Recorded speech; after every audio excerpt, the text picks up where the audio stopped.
Hello, this is Mr. Evilcheese. And I'm Cat. This is our review of my custom figure. And you all know what it is by the title and the thumbnail, but... I don't know what it is. She has no idea I made this. I just made it recently. Turned out pretty good, I think. But, yeah, I stuck it in this box. It's not his box. See, it's not Hot Toys. I'm a little scared, honestly. Why? What is it? Well, here it is.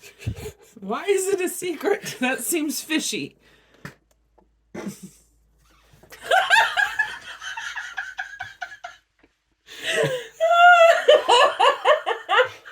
is amazing.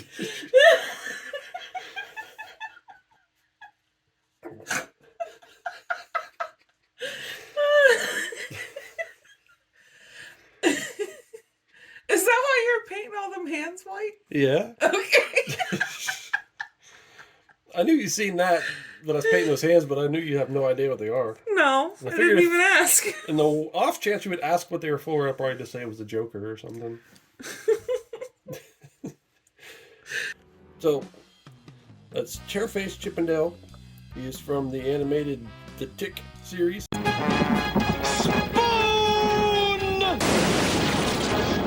He's one of the villains, and I loved that guy back when that series was on. Now I ask you, is that a birthday present or what?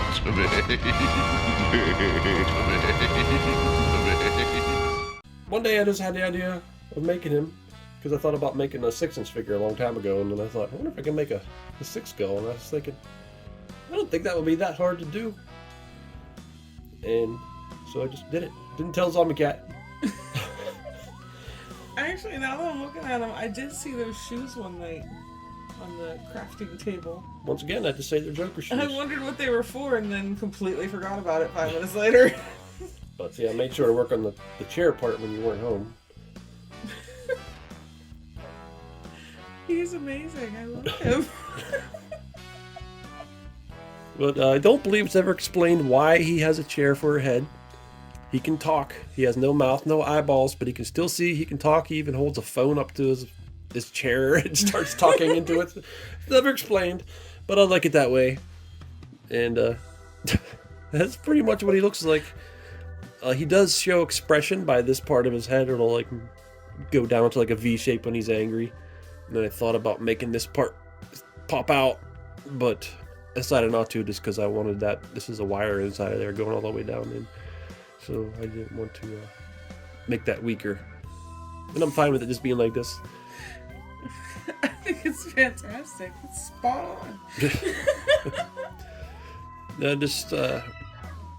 I couldn't find purple pants, so I bought white pants and then used fabric marker to paint them purple. This is from, I had an extra one of these vests from the Joaquin Phoenix Joker. And I used fabric paint to make it red. Oh yeah, that was yellow. Yeah. And I had to buy a purple tie and a white shirt. I ended up making the gloved hands. They were just regular hands. I turned them into glove hands because it was going to be like $17 to buy some hands that were gloved. And I was like, nah, let's make them. And I also had the shoes. The only thing I had to do was, they were brown shoes. I had to paint them black and white.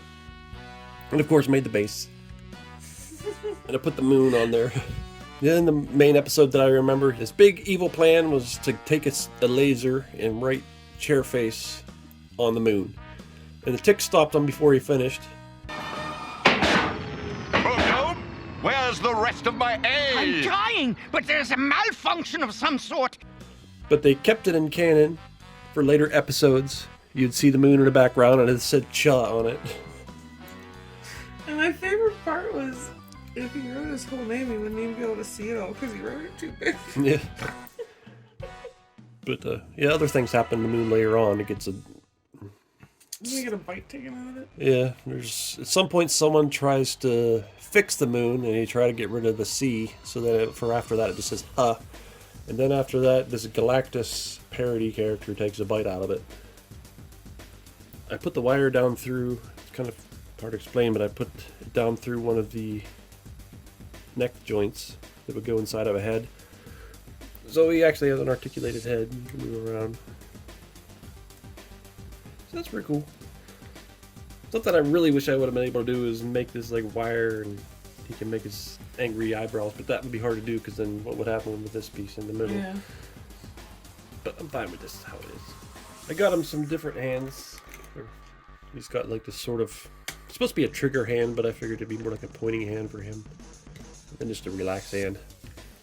But I kind of like him with a fist on. It's like he's. He also talks very passionately. Yeah. And his whole body's not made of wood. The rest of his body is human. So you can see his arms in the show, and they're just normal human arms. Just his head is a chair for some reason. But I would assume he was born that way since his name's Chairface. yeah, I guess so. Because I was born different. There's also the guy that comes later. I forget his name, but he ends up with he's a light bulb character. Light bulb themed villain. Behold the power of the deadly bulb! Deadly bulb! Remember the name? That's me, the deadly bulb! And you keep hearing this squealing pig sound throughout the episode, and people look down, but they never show you what it is until the end. Or would you prefer the cold hard cash of truth? Say, what do you got down there? Can't see? Need a little light? You find out that his leg is a pig. And he quits being the light bulb guy and decides to accept his pig leg. I mean, when one of your legs is a pig, people can't help saying, "Oh, there's a pig there." So there he is next to Spider-Man, Hot Toy Spider-Man. I don't have a Tick figure, so I just threw Spider-Man in there so you can get an idea of how big he is. He's partially blue. Yeah. And a bug. Yeah, that's true. So for the head, these two parts going down into his neck are wire going all the way up around, and then I covered them in Sculpey, and then this part, the seat part, and these two are all actual wood that I just cut to the right size and then painted. I really thought about staining them to make it really look like realistic wood, but I decided not to because I figured these part with the Sculpey would not work the same and then they'd look different.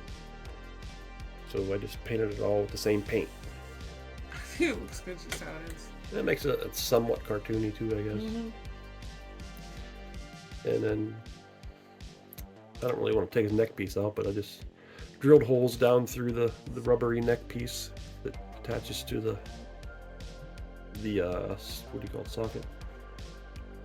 And that's how he can move around.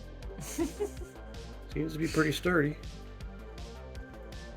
Alright, so this is a figure I just randomly thought of making and decided to make it, and it didn't take very long, and I had some of the parts already, and it turned out pretty good, I think. Kind of wish I would have thought of it a long time ago. I think he's awesome. And I'm really happy you made it. I never in a million years would have guessed that this was what it was. Well, I had planned on making a 6-inch Chairface a long time ago, because I was going to use a J. Jonah Jameson Marvel Legends figure for it, because I bought a second one, and I just never did it. I just was looking at my J. Jonah Jameson figure, and I was thinking, I never made that Chairface, and then I thought, well, I'm going to make a 6 scale. Because a lot of times when I'm going to make a 6 scale, I get that thought, well, I think I could actually do that, and it wouldn't be that much trouble. Because if it would be ridiculously hard to make that chair and his head, I probably wouldn't have done it. But I figured I could do it, so I tried it.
happy with how he turned out.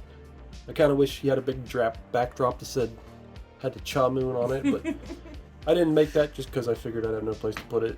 Yeah. So the base works. Well, that's Mr. Evilcheese. And I'm Zubaka. Thanks for watching. Goodbye. Together, we would make the perfect team. What do you say? Tableface? I accept your offer. Excellent. Let me just scoot under that table there. There we go. I feel like I gotta stay here now. I really like it here. Stop making it weird, Chairface. Oh, sorry. Okay. I really do like this though.